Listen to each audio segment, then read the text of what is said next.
Hi all, welcome to a new video. Today I am here to talk about the classification of reflexes. So first of all, what is a reflex? A reflex is an involuntary automatic response to a stimuli or a stimulus. For example, when you walk along a road, when you walk along a footpath, suddenly there is a prick on your foot. A thorn prick or a noxious stimuli is there. What does you do suddenly? You just withdraw it suddenly. There's an instantaneous response taking place at that moment. So that is a reflex. Or for example, when you touch a hot object, suddenly you touch the hot object, suddenly you withdraw from there, suddenly withdraw your hand. Okay, so that is a reflex, an instantaneous, involuntary, automatic response to a stimulus. So there should be a reflex arc or reflex pathway to have a reflex. So as I earlier one of the short have did about reflex arc. Reflex arc has to be having a stimulus initially, then there is the receptors. The receptors can be Golgi tendon, the muscle sphincter. So any other we have there are a lot of receptors. The receptors has to be there. There should be the efferent. The efference has to go to the higher centers, the brain or the spinal cord. From there, the efference, and which has to end in a response. The effector organ, the muscle or a tendon or an organ, which is the effector organ producing a response. So reflex arc is a main thing which we need for a reflex to take place. Coming to the classification of reflexes, the first one is based on the number of synapses. Second one is anatomical classification. Third one is physiological classification. Third one is inborn versus acquired reflexes, and the last one is clinical classification. So first one, based on the number of synapses, it can be either monosynaptic, disynaptic or polysynaptic. So typical example for monosynaptic you can say is the tendon reflexes. Monosynaptic, one synapse. Okay, it can be a knee reflex, it can be a biceps reflex, the triceps reflex, ankle jerk, knee jerk, etc. That is one synapse. Second one, disynaptic means two synapses, means one interneuron.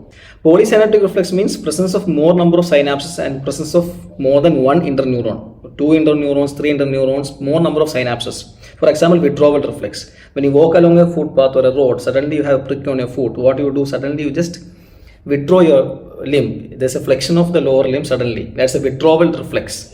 So the affected limb, the noxious stimuli which is affected, the limb is having a flexion and the opposite will be having an extension. So cross extensor reflex or a withdrawal reflex is an example for polysynaptic reflexes. Second one is anatomical classification. That is based on the location on the brain centers. It can be cerebral, it can be cortical, it can be bulbar, spinal reflexes. So these are the coming under the category of the anatomic classification. Third one is physiological classification. We have flexor reflexes and extensor reflexes.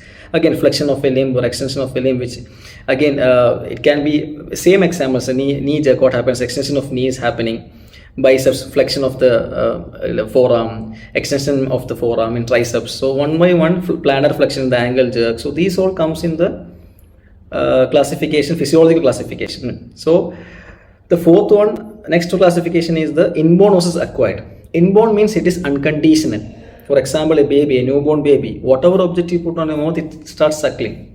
So if we give, soon after the birth, what we give is a sweet water or a dates, if we give, whatever, it suckles that. So it's an inborn, unconditional reflex. There is no need of an experience of a sight, smell or thought. But acquired is a conditioned reflex. Acquired reflex is a conditioned reflex where we need a sight or a thought or a smell of or a taste of food or experience. It's acquired gradually. So it's experienced conditioned reflexes. The last classification is the clinical classification, where if you have superficial reflexes, deep reflexes, pathological reflexes, visceral reflexes. So superficial reflexes, you can tell you have plantar reflex, where we elicit the reflex for seeing for the Babinski sign. Babinski sign is positive in human lesion, it is negative in lower motor neuron lesion, and is negative in a normal adults. But in a newborn, Babinski sign is positive because there is no formation of the motor component in the newborn. So Babinski sign means the dorsiflexion of the great toe and the plantar flexion of all the other toes is a negative sign of Babinski sign, whereas fanning of all toes you can see in Babinski sign positive. So that's a superficial reflex. Plantar reflex comes in superficial reflex. Chromatic reflex, abdominal reflex, congenital reflex, corneal reflex, all this comes in superficial reflex. Deep reflexes, any tendon reflexes like biceps, triceps, ankle jerk, knee jerk, all comes under deep reflexes. Visceral reflexes means micturition reflex, deification reflex, deglutition reflex, all this comes in the visceral reflexes. And pathological reflexes, any abnormal reflexes is under the category of pathological reflexes. So these are the different classification of reflexes. I'll repeat once more. There are different reflexes are classified into different ways. First one can be based on the number of synapses. Second one is anatomical classification. Third one is physiological classification. Fourth one is the inborn versus acquired reflexes. The fifth one is the clinical classification. So that's all about classification of reflexes. Thank you.